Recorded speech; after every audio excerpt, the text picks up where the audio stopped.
Un dernier tour de piste avant l'été pour les opposants à la loi travail. 6 500 manifestants selon la police, 45 000 selon les syndicats étaient présents à Paris cet après-midi. Des chiffres en baisse pour cette dernière manifestation avant la trêve estivale. Une trêve qui ne signifie pas pour autant l'arrêt des contestations.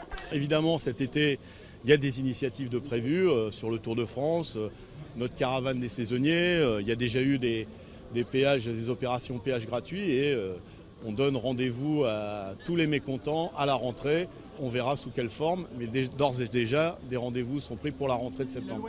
Un combat contre la loi El Khomri et son passage en force qui devrait reprendre dès la rentrée, car si les manifestants étaient moins nombreux, leur détermination, elle, ne faiblit pas.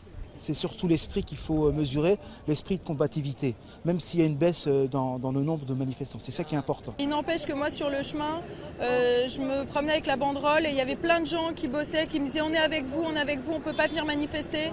Mais on trouve que c'est dégueulasse ce qui se passe et on est contre la loi travail. Et j'ai des tas de collègues qui me disent ça aussi.